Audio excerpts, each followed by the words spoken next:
Hi, I think we'll get started. Welcome.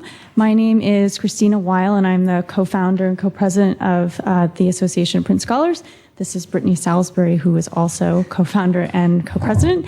And we are just delighted to see such a large response to this event.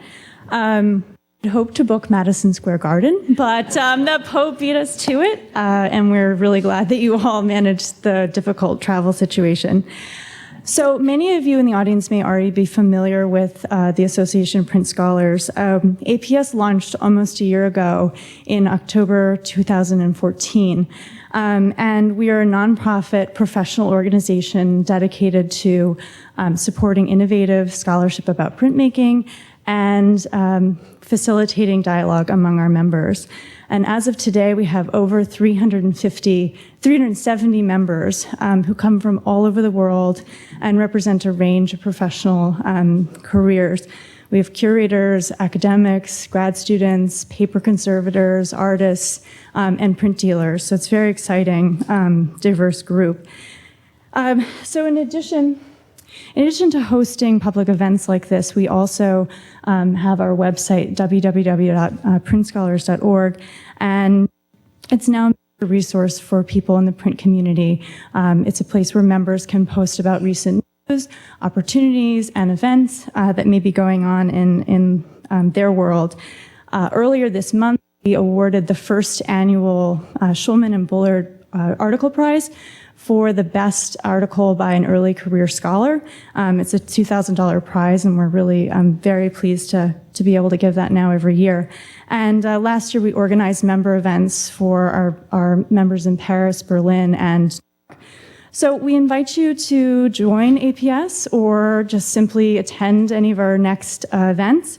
On November 7th, we're hosting a major symposium at Hunter College. It's an all-day symposium with speakers ranging from graduate students all the way up to very established members of the print community. And then in February, we are also sponsoring a panel discussion at the College Art Association's annual meeting in Washington, D.C. So we also, before we get started, just need to thank a few people. We could not have done this without the support of the International Fine Print Dealers Association and the Art History Department here at the Graduate Center. And particularly, we'd like to thank Michelle Senecal at the IFPDA and Claire Bishop and Andrea Appel at the GC, and several APS officers who've done a lot behind the scenes to ensure that the RSVPs have gone well and that the event was running smoothly. So Allison Chang and Catherine Alkauskas helped us with that. So we're having a reception after the lecture. It'll be upstairs on the 3rd floor in the Art History Department. When we're all finished here, you can all matriculate over to the elevators, and there'll be signs directing you from there to where the reception is being held. So now I'm going to turn it over to Brittany, who will introduce our speaker. Thank you, Christina. So my name is Brittany Salisbury, and like Christina, I just wanted to thank everyone for trekking out in Midtown at its worst to be here today. And I'm very pleased to be able to introduce our speaker this afternoon, Peter Parshall. He probably requires very little in the way of introduction, since even those of you who don't imagine yourself to be print scholars have probably read his work. Peter served as the curator of Old Master Prints at the National Gallery of Art in Washington for over a decade before retiring in 2010. Prior to his time there, he served as the Jane Neuberger Goodsell Professor of Art History and the Humanities at Reed College, beginning in 1971. He completed his PhD in art history on Lucas van Leyden at the University of Chicago and as a fellow at the Warburg Institute in London. His extensive list of scholarship includes the 1994 book, The Renaissance Print with David Landau, and the exhibitions The Unfinished Print of 2001 and The Darker Side of Light, Arts of Privacy 1850 to 1900 of 2009 to 2010. He's currently researching the curator William Ivins for the Metropolitan Museum of Art's 2016 exhibition, The Power of Prints, The Legacy of William Ivins and Hyatt Mayer. Peter's incredibly substantive body of scholarship in itself would have made him the perfect fit for APS's inaugural lecture. But what made us think of him immediately is the way in which he has done so much to encourage new ways of thinking about printmaking. Peter has produced scholarship that is required reading not only for his own subfield of old master prints, but for scholars of 19th century art and everything in between. When organizing this lecture, we had a vague notion that we hoped it could deal with a broad, innovative topic that would prompt people to think about print scholarship and the state of the field as a whole. We couldn't have been happier with the lecture topic that Peter proposed, Why Study Prints Now? Please join me in welcoming Peter Parshall.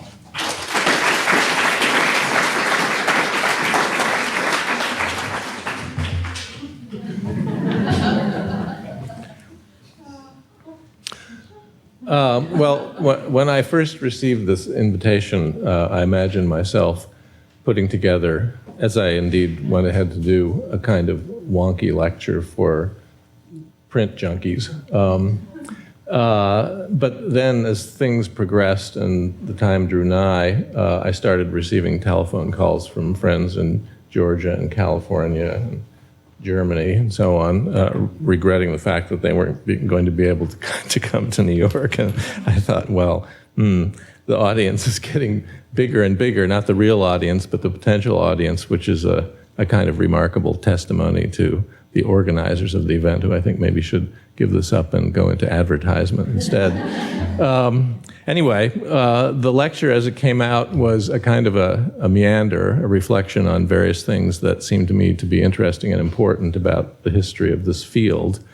And it takes a number of turns. I think it contradicts itself at least once, maybe twice, and comes out someplace. And we can talk about that in the question period. But I thank you very much, given that it is a magnificent day outside, Pope one way or the other. And you have chosen to come in here in the dark. So my appreciation for that.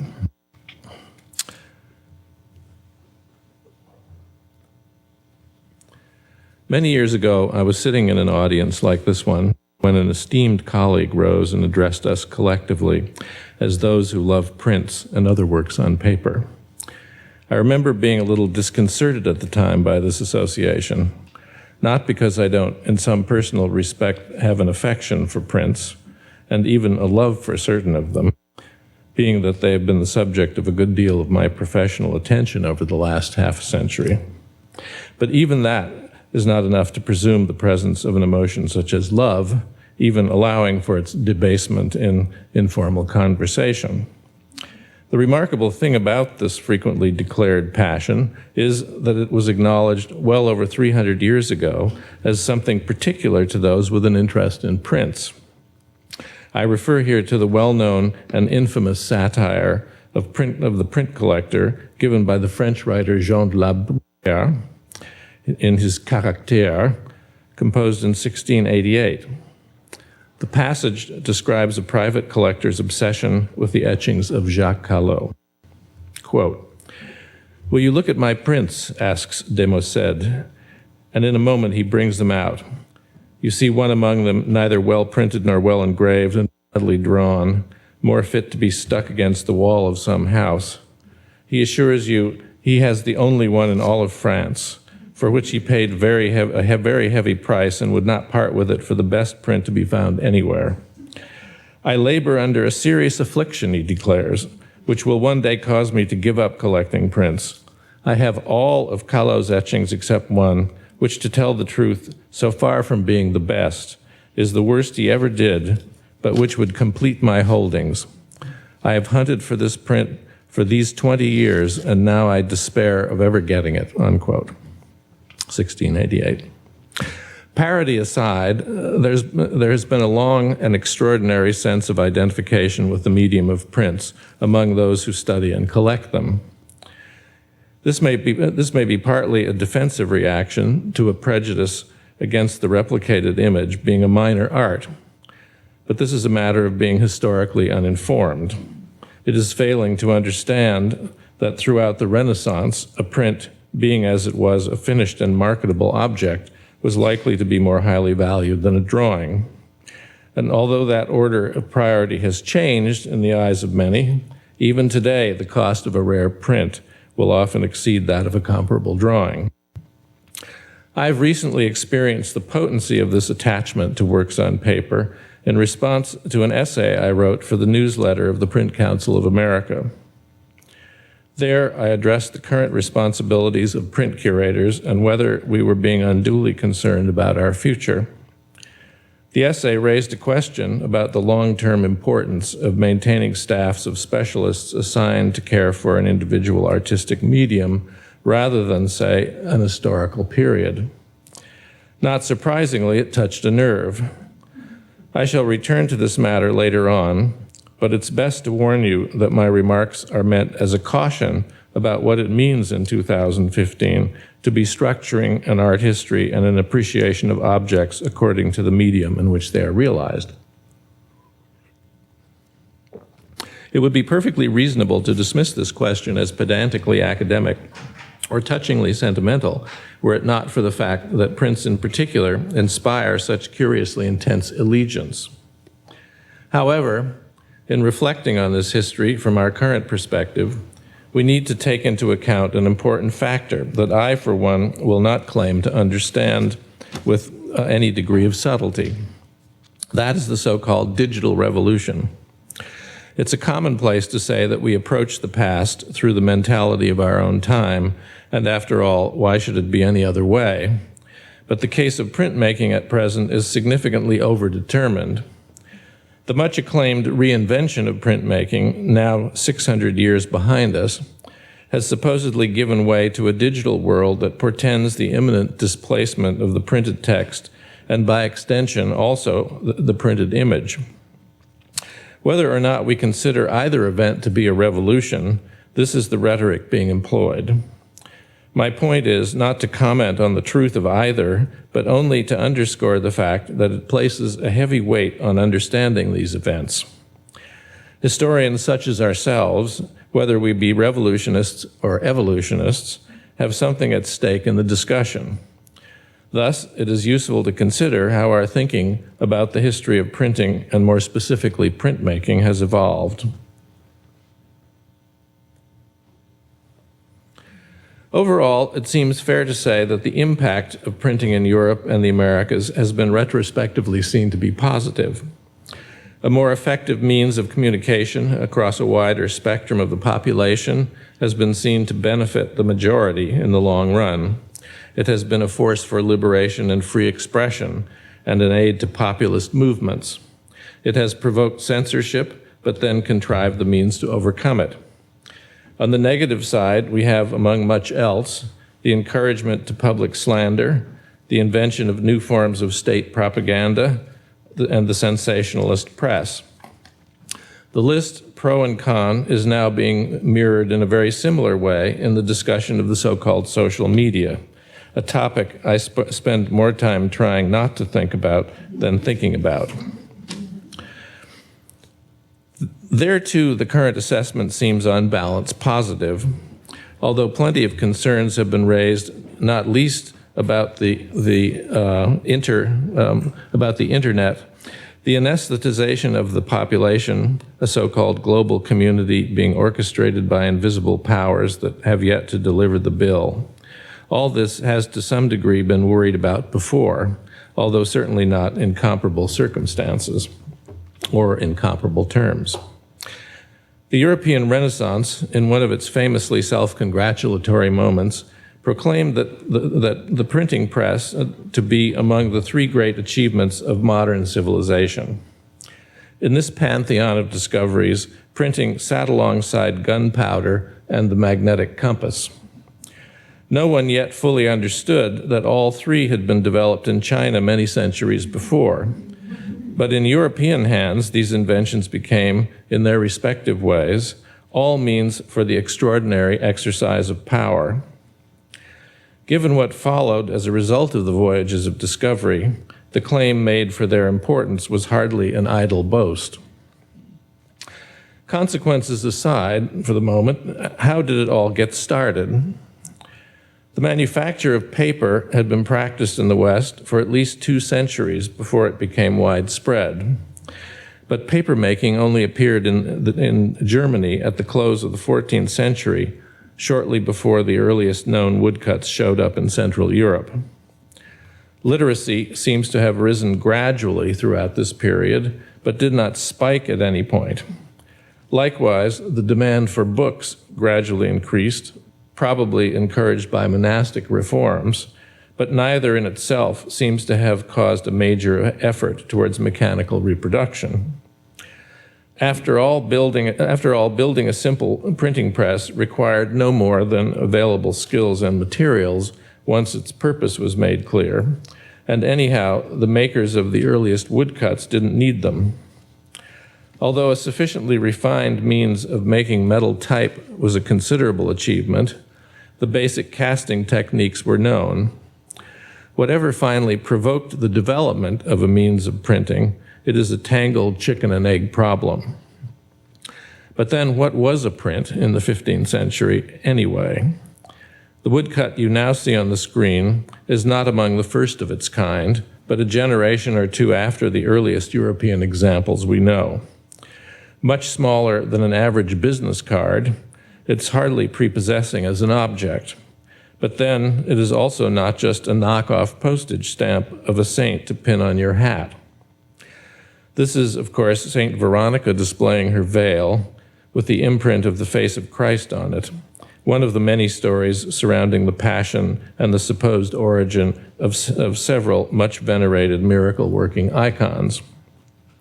I won't go into the details here, but suffice it to say, the dark silhouette of the Holy Face references a specific line within a tradition of images of the face of Christ, and probably a specific relic, something that may or may not have been known to our woodcut's first possessor.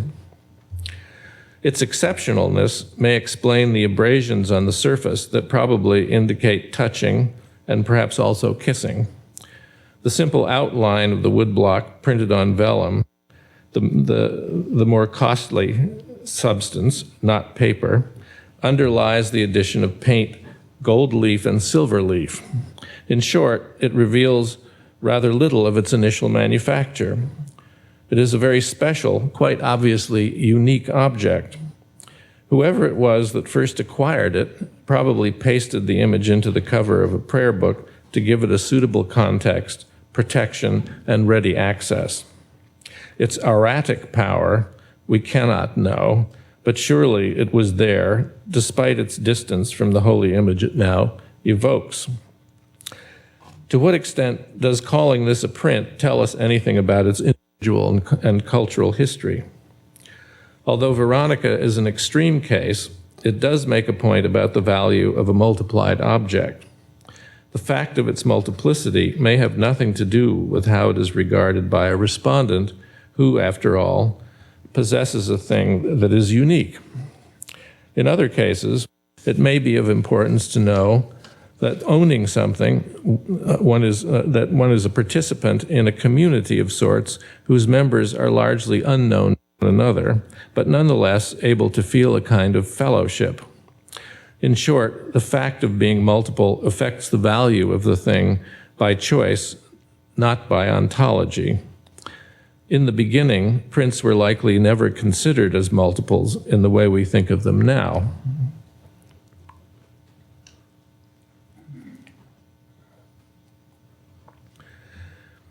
Let us look briefly at some points along the road in the historiography of printmaking. This story goes back a long way, acquiring its first significant landmark in 1662 with John Evelyn's remarkable and insufficiently known treatise, Sculptura, or the History and the Art of Chalcography. Best known as a diarist reporting on the mundane activities of his class, Evelyn was in fact a polymath and a founding member of the Royal Society in London. He wrote about air pollution, forest trees, numismatics, horticulture, and much else, including this lengthy treatise on engraving undertaken as part of the Royal Society's planned history of the mechanical trades. Evelyn's treatise is notable for being the first concerted attempt to provide a comprehensive history of a single artistic medium. And I do mean comprehensive, for he genuinely sought to provide an account of the history of engraving in the broadest possible sense, from prehistory to his own time and global. There is even a section on antediluvian times. Engraving begins with incision and relief. Thus, ancient inscriptions, as well as Egyptian and New World hieroglyphs, and the finger of God inscribing the tablets of the law, a weighty precedent indeed. Evelyn rooted around furiously in lexica and thesauri, through classical and rabbinical and early Christian texts, inferring dubious etymologies and improbable terminology in order to explain the origins of tools and techniques. Although mainly an encyclopedic concoction of erudite pedantries, it is nonetheless surprising that he knew, for example, about Chinese and Indian practices and their antiquity. He also had a substantial collection of several thousand prints of his own and held strong opinions about artists and techniques. The Carracci are great, but Rembrandt is too gloomy and depressing. He writes about the larger cultural and societal ramifications of the print medium, its effectiveness in educating the young and in transmitting knowledge about the appearance of things, its service to antiquarians and the new science, its capacity for conveying visual records, and so on. Evelyn, however, does not regard the invention of printing as a revolution, either in technology or in thought.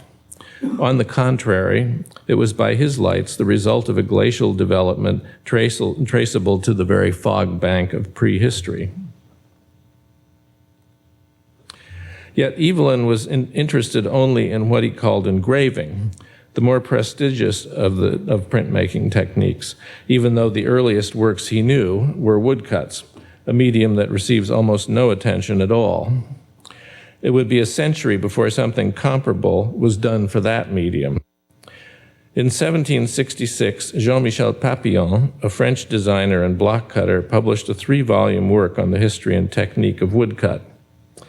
The lineaments of modern print scholarship, freed from mythology, merge in a pronounced way only during the mid to late 18th century.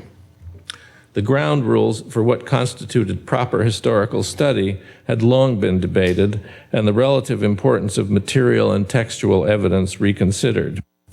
In the 1770s, Edward Gibbon completed The Decline and Fall of Rome, and Denis Diderot's richly illustrated encyclopedia was moving to its unstable completion under heavy opposition for its progressive views.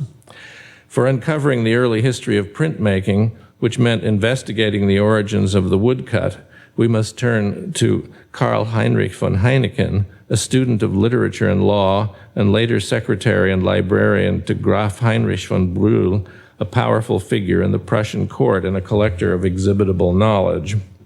Among his duties, Heineken was charged with accumulating a collection of art and natural history, including a substantial print collection that was, in fact, his special expertise. In 1746, he was appointed head of the Dresden Kupferstichkabinett, a separately founded civic institution dedicated exclusively to prints. In 1771, he published his volume in French titled A General Idea for a Complete Collection of Prints, which includes a history of the medium. Like Evelyn, Heineken was essentially an antiquarian preoccupied with the origins of printmaking. But his ambitions were more modest. They involved practical matters, chiefly when and how printmaking got going and who was the first to print books. It was generally agreed that rag paper was the key to the origin of the technique, but there was very little information available on the subject. It was, however, assumed that the earliest prints to be made were woodcut playing cards, and that the demand for these frivolous attractions lay behind the whole enterprise. As to concrete evidence, it was Heineken who identified the famous St. Christopher, then in the Buxheim Monastery library near Lake Constance. This discovery met with much acclaim, especially in Germany, anxious to defend its priority as the inventor of printing itself. When the book was later sold off to an English aristocrat, it was deemed a theft of a national treasure. But then 2 generations later, Heineken's claim for the priority of the woodcut was vigorously challenged and is now agreed to have been created at least a generation later than was previously thought. As you must be beginning to notice, this entire story has a certain geekiness to it that makes it all the more lovable. In this case, however, the geeks have not prevailed, for despite a century of well-grounded doubt, the Buxheim St. Christopher can still be found all over the web, touted as the first dated print. It is a good example of the tenacity of misinformation once printed. At the same time, one must also be aware that due to its very nature, printing is the best documented medium of communication in early modern history, and therefore its prominence in our thinking is guaranteed. But that self-fulfilling prophecy does not make its actual impact proportionate to all that we seem to know about it. Like us, the 18th century was an era in quest of technical firsts, and in regard to printing with movable type, the uncontested blockbuster in the history of the press, the lines were drawn between Gutenberg of Germany, Lawrence Koster of the Netherlands, and sometimes even William Caxton, for being the first to print books. This dispute had been going on for centuries as a matter of national pride. The case for the Haarlemmer Lawrence Koster seems to have been based on Netherlandish block books and the idea that 20 years before Gutenberg, he adapted the block book format by cutting out the wooden letters and then arranging them as movable type. In 1775, Gottfried von Moor, the editor of the first Journal of Art History, confidently declared that Heineken's researches had, quote, served excellently to gag the mouth of those defenders of the mythical Lawrence Koster, unquote. Nonetheless, I've been told by more than one Hollander they were taught in school that Koster was actually the first to use movable type. There was also some discussion of the invention of printing involving a conspiracy with the devil. This centered on Gutenberg's collaborator Johann Fust, named John Faustus by English writers, and thus inevitably identified with the historical Dr. Faustus, a magician and alchemist who trafficked with the underworld, and so it went. The 19th century saw a virtual avalanche of books on the history of printing and printmaking, much of it repetitious, but all of it testimony to the avidity with which the topic drew attention.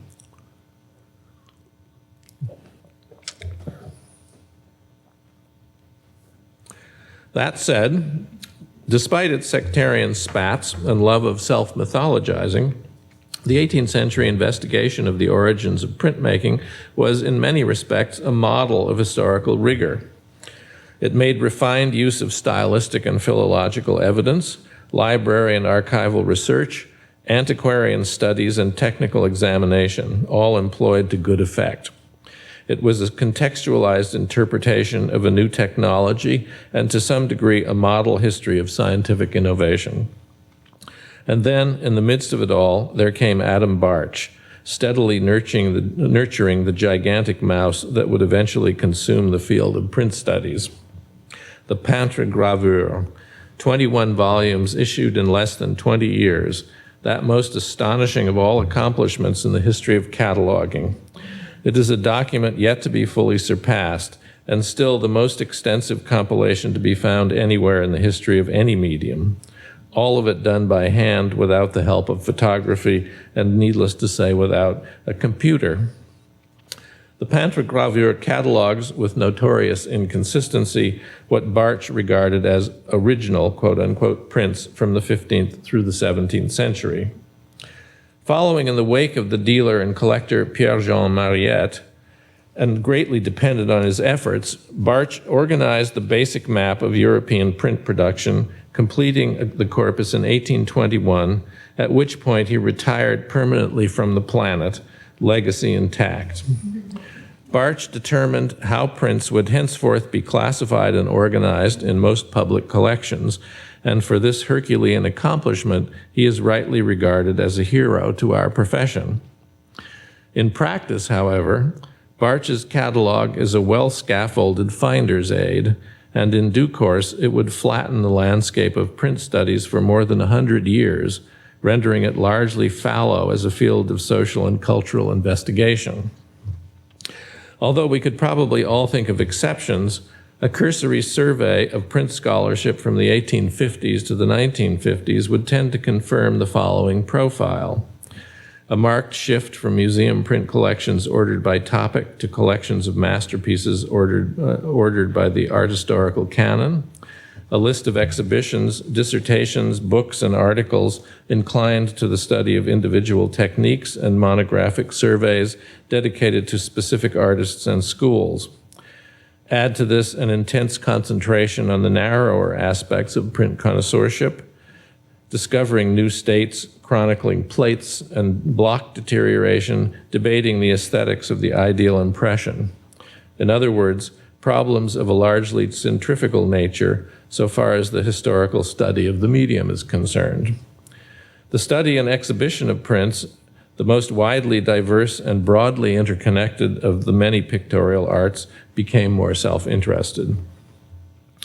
Likewise, the market and its clientele, private collectors and museums themselves, came to be driven largely by the pursuit of masterpieces, and especially of rarities, in a field defined primarily by its capacity to multiply images with a maximum of uniformity.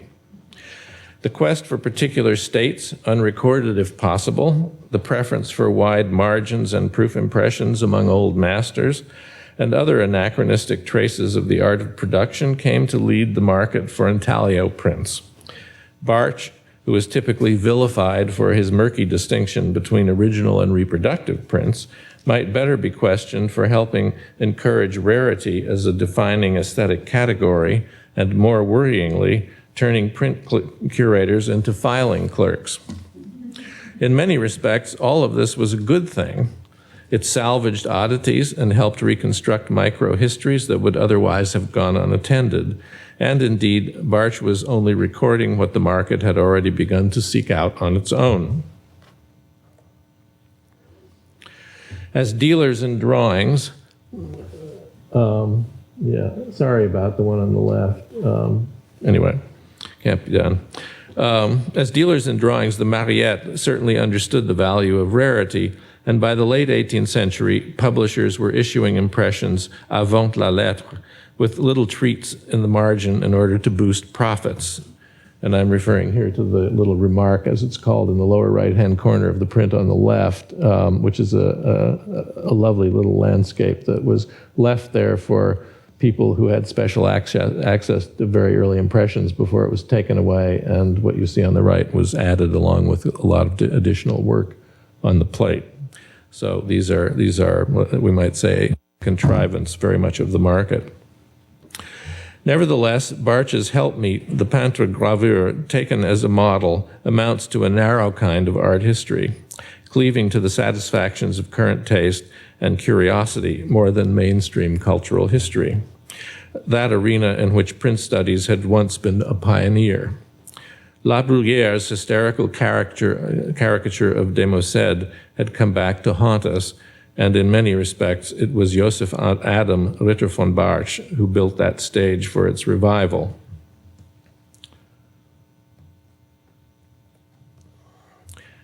Of course, it is neither easy nor comfortable to recognize ourselves in this picture, and there are a good many reasons for that. I would like now to look quickly at three cases in the more recent historiography of print studies, when it regained its greater dimension as a field. Let us begin in 1936, when the philosopher and literary critic Walter Benjamin, then living in exile in Paris, published the first version of the essay that would eventually make him a household name among print people. I mean, of course, the work of art in the age of mechanical reproduction, which first appeared in French in the Zeitschrift für Sozialforschung under the editorship of Max Horkheimer at the Institute for Sozialresearch, later known as the Frankfurt School, and now, I believe, later relocated down the block. Not being readily available in this country, Benjamin's essay did not enter the discussion of prints until after it appeared in English translation in 1969. Nonetheless, it has interest for us as a culminating point in the historiography of the printed image. There is not time here to discuss the substance of Benjamin's complex thesis, but only to make 2 points about it. The first is to recognize that Benjamin saw profound social and political implication in the mechanically reproduced image, which he associated with an anti-elite form of communication, and thus a challenge to the established cultic, literary, and artistic canons.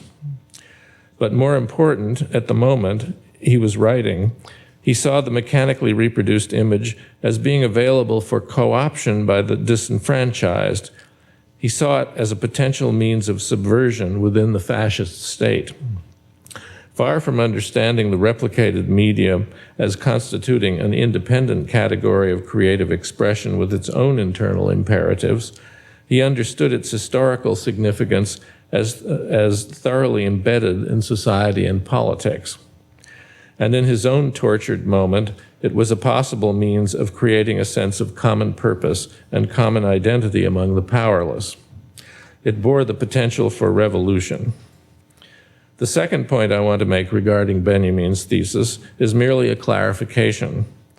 Contrary to the way in which the essay is usually read by historians of prints, Benjamin's primary example of replicated imagery is film, not the conventional printed images as such. Benjamin was invoking the notion of an art for the masses, Massenkunst in German, and something of a buzzword in the 1920s. The mass media, promoted and feared by cultural commentators on the left and the right, became a force to reckon with, principally as a result of the perceived effect of printed propaganda during the First World War.